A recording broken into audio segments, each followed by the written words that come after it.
طيب السلام عليكم ورحمة الله وبركاته.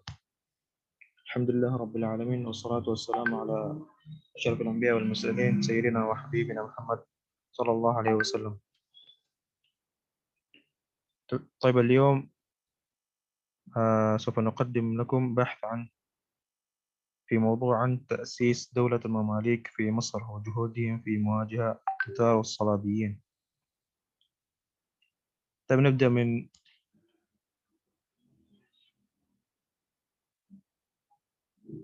الكلمة الأول. فهد أسد الله فليتفضل مشكورا.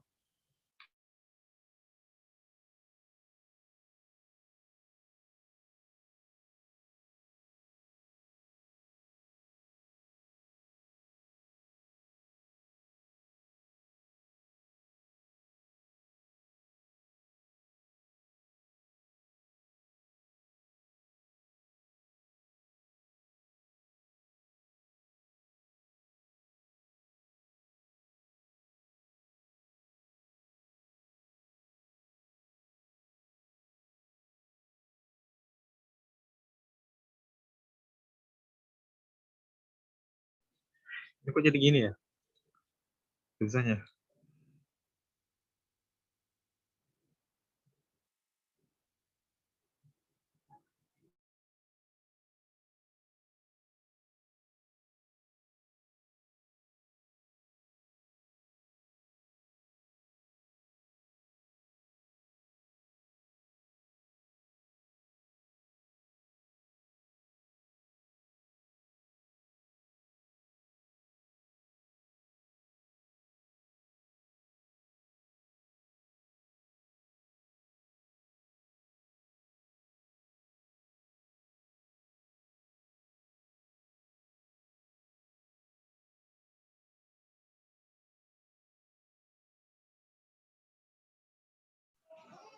Baik, bismillahirrahmanirrahim.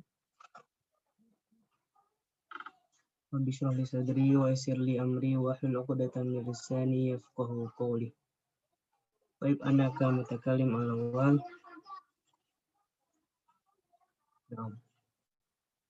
Uridu an ubayyina lakum ma yata'allaq bi qiyami dawlatil mamalik al-ula.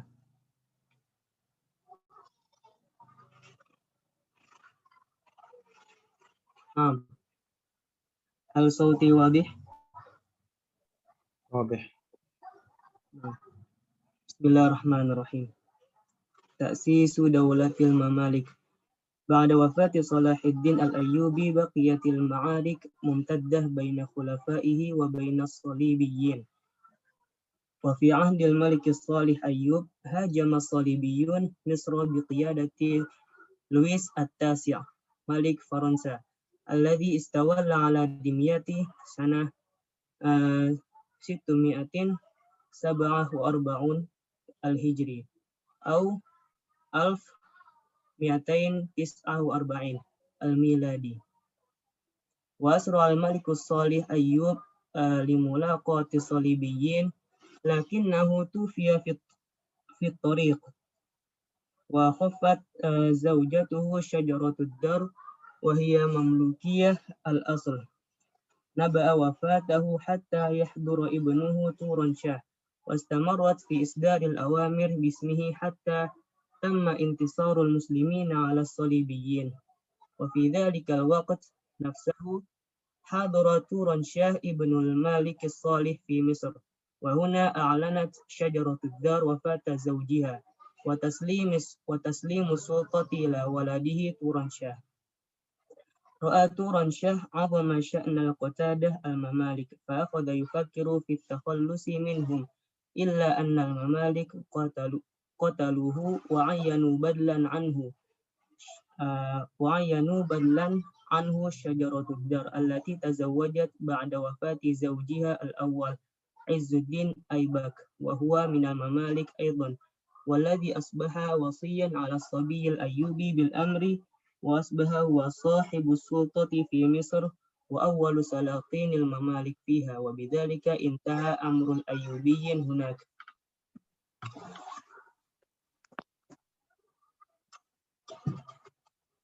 نعم. Jadi sebelum kita masuk kepada proses berdirinya dinasti Mamluk, jadi lebih baik jika kita mengetahui kategori penguasa dinasti Mamluk. Kita membaginya menjadi dua dinasti besar, yaitu Bahri, dimulai dari tahun 1250 hingga 1390 Masehi, dan dinasti Burji pada tahun 1382 hingga 1517. Yang pertama, Mamluk Bahri pada awalnya adalah budak-budak yang dibeli oleh Sultan As-Salih dari dinasti Ayyubiyah, yang menempatkan budak-budaknya di pulau kecil Raudhah di banjaran Sungai Nil. Di pulau ini, para budak dididik pendidik agama dan kemiliteran, karena mereka memang disiapkan menjadi pengawal Sultan. Kebanyakan mereka berasal dari ras Turki dan Mongol. Nah, yang kedua, Mamluk Burji, mereka terdiri atas budak-budak yang diimpor. Selanjutnya, awalnya mereka juga dimiliki tugas seperti pengawal, tetapi kelompok ini dibentuk oleh Qolawun, Raja Mamluk Bahri. Kebanyakan mereka berasal dari Sirkasius, kemudian ditempatkan di Menara Benteng. Keseluruhan Raja Dinasti Mamluk berjumlah 47 orang, 24 dari Mamluk Bahri dan 23 orang dari Mamluk Burji. Nah, masuk kepada proses berdirinya dinasti Mamluk. Dinasti Mamluk berdiri pada pertengahan abad ke-13 Masehi. Kehadirannya memiliki hubungan dengan dinasti sebelumnya, yaitu dinasti Ayyubiyah. Hal ini terjadi karena orang-orang yang terlibat dalam proses pendirian dinasti Mamluk adalah budak-budak yang bekerja untuk dinasti Ayyubiyah. Kata Mamluk sendiri bermakna budak. Mereka pada awalnya adalah para tawanan penguasa dinasti Ayyubiyah yang dijadikan sebagai budak. Kemudian para budak tersebut diberi pendidikan militer dan agama, untuk selanjutnya dijadikan sebagai tentaranya. Tentara Mamluk pada umumnya berasal dari daerah Kaukasus dan Laut Kaspia di Mesir. Mereka ditempatkan di Pulau Raudhah di Sungai Nil untuk menjalani latihan militer dan keagamaan. Karena itulah mereka dikenal dengan julukan Mamluk Bahri atau Laut. Saingan mereka dalam ketentaraan pada masa itu adalah tentara yang berasal dari suku Kurdi. Penguasa dinasti Ayyubiyah mengeluarkan suatu kebijakan dengan menempatkan budak-budak tersebut sebagai kelompok tersendiri yang terpisah dari masyarakat. Pada masa Al-Malik As-Salih, ia menerapkan hubungan simbiosis mutualisme dengan menjadikan para tentara budak ini sebagai pengawal untuk menjamin kelangsungan kekuasaannya. Sebagai imbalannya, mereka mendapatkan hak-hak istimewa, baik dalam penghargaan yang bersifat material maupun dalam karir kemiliteran. Al-Malik As-Salih melihat tentara Mamluk sebagai tentara yang setia dan telah menunjukkan kemampuannya pada saat perang melawan tentara Salib dan saat bersaing dengan rival-rival politiknya. Karena sebab tersebut, loyalitas tentara Mamluk kemudian terpusat pada pribadi Al-Malik As-Salih, bukan kepada dinasti sebagai institusi. Kita dapat melihat tentara Mamluk lebih sebagai tentara pribadi daripada tentara militer sebuah dinasti. Apabila ditelusuri lebih lanjut, berdirinya dinasti Mamluk berawal dari kekisruhan politik setelah wafatnya Al-Malik As-Salih, penguasa terakhir dari dinasti Ayyubiyah pada tahun 1249 Masehi. Kemudian ia digantikan oleh anaknya yang bernama Turan Shah, yang berasal dari istrinya yang notabene berasal dari suku Kurdi. Turan Shah dianggap sebagai ancaman untuk masa depan mereka. Hal ini dikarenakan Turan Shah lebih memiliki kedekatan dengan tentara asal Kurdi daripada dengan mereka. Pada tahun 1250 Masehi, tentara Mamluk di bawah komando Aibak dan Baibars berupaya untuk melakukan kudeta politik melalui serangkaian perebutan kekuasaan. Puncaknya mereka berhasil membunuh Turan Shah, istri Al-Malik, Shajaruddin, seorang yang juga berasal dari kalangan budak Turki atau Armenia. Ia berusaha untuk mengambil kendali pemerintahan dengan menjadikan dirinya sebagai sultanah pertama sesuai kesepakatan dengan golongan Mamluk. Nah, kepemimpinan Ad-Dur berlangsung 3 bulan ketika para amir memilih kerabatnya yang juga panglima utama kerajaan Izzuddin Aibak sebagai sultan. Ia kemudian memutuskan menikah dengan pemimpin Mamluk tersebut dan menyerahkan tampuk kekuasaan kepadanya sambil berharap dapat terus berkuasa di balik layar. Selanjutnya, untuk mengambil simpati keluarga Ayyubiyah, Aibak mengangkat seorang keturunan Ayyubiyah yang bernama Musa sebagai penguasa. Namun Musa pada akhirnya dibunuh juga oleh Aibak. Dengan tewasnya Musa di tangan Aibak, keberadaan dinasti Ayyubiyah pun berakhir dan menandai awal dari kemunculan dinasti Mamluk. Nah, Wasil.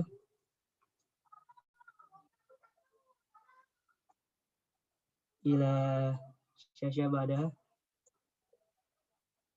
Nah, As-Sultan Izzuddin Aibak At-Turkmani. Asluhu min mamalik Sultan As-Salih Najmuddin Ayyub.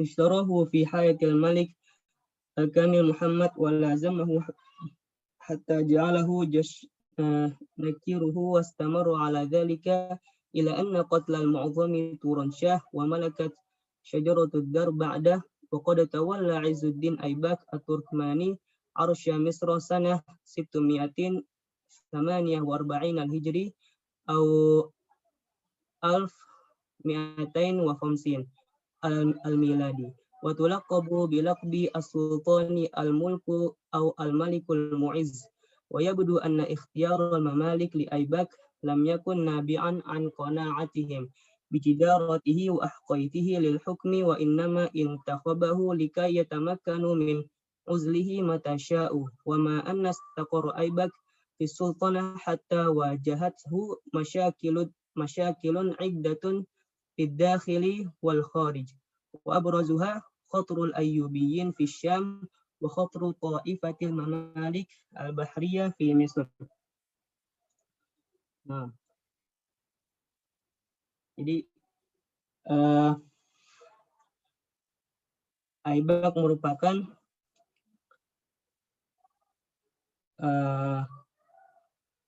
penguasa yang pertama. Dia membangun kekuasaan pada dinasti Mamluk ini selama 7 tahun. Selama masa pemerintahnya ia tidak ditemani rekan seperjuangannya yaitu Baibar karena tidak ada persamaan visi.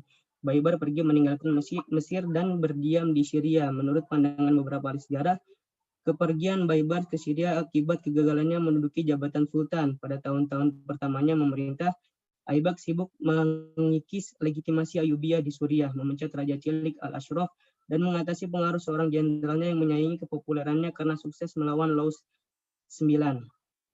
Pada saat yang bersamaan, Ratu tidak hanya berbagi kekuasaan, tapi mendominasi pemerintahan. Akhirnya, karena mendengar gosip bahwa Sultan berencana untuk menikah lagi, ia memutuskan membunuh Aibak ketika mandi. Setelah peristiwa itu dikatakan bahwa Ad-Dur dipukuli dengan sepatu kayu oleh beberapa budak wanita istri Aibak yang pertama, dan tubuhnya kemudian dilemparkan dari atas menara.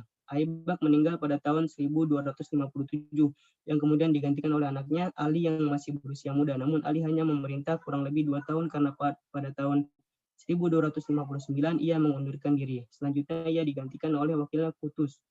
Qutuz mengklaim bahwa ia merupakan cucu keponakan Shah Khwarizm yang kemudian ditangkap oleh bangsa Mongol dan dijual ke Damaskus. Di tempat tersebut ia dibeli Aibak. Setelah Qutuz naik tahta, Baibar yang mengasingkan diri ke Syria kembali ke Mesir.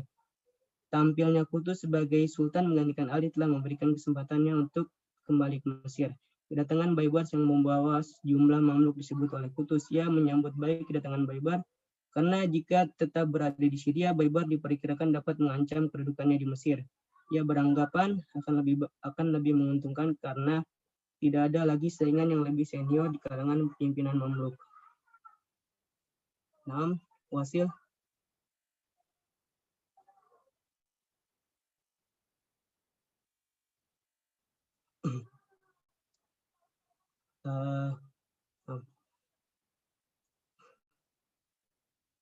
Akhir, Al-Maliku Zahir Ruknuddin Baibaros. Ya'adu Zahir Ruknuddin Baibaros Al-Bundukdari Al-Muassis Al-Hakiki Lidawlatil Mamalik Al-Bahriyah. Faqad istata'a al-qada'u ala munawaihi min umara'il mamalik wal hukama'il ayyubiyyin fi Misr والشام وبفضله تم توحيد البلدين والحقيقة إن بيبرس لم يكد يستقر في أخذ يتقرب من الخاصة والعامة فخفف عن الأهالي عبء الضرائب وألقي الأموال التي كان قطز قد فرضها عند محاربة المغول.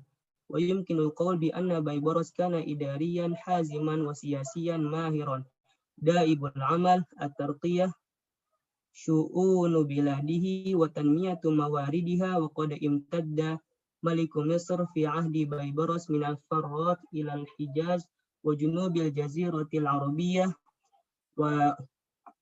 وشمال كذلك بلاد الشام وبيت المقدس وسواكن غيرها على البحر الحمر وخضع له عرب الصحراء وكثير من سلاطين.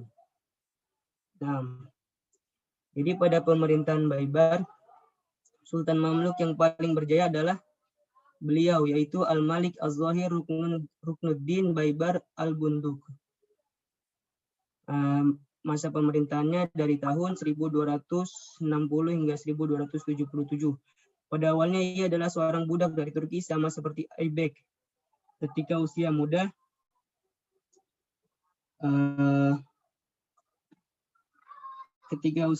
dia dijual ke Damaskus harga 800 dirham, tetapi kemudian dikembalikan lagi karena ada cacat pada salah satu mata birunya. As-Salih kemudian mengangkatnya sebagai pemimpin pasukan pengawal. Setelah itu karir militernya berjalan lancar dan cepat sehingga berhasil mendapat komando militer tertinggi di negeri itu. Dengan tubuh yang tinggi tegap, kulit agak gelap, pemberani dan energik, ia memiliki kualitas kepemimpinan dibanding laki-laki yang lain.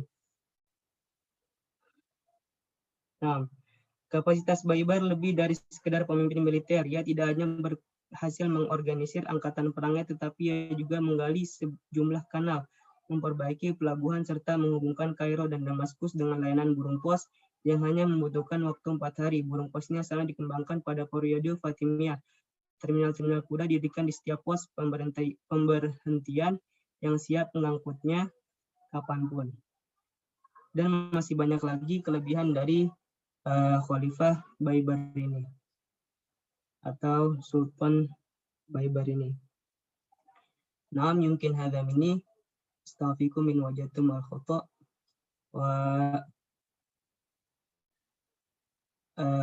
hada ila ra'isil jalsah.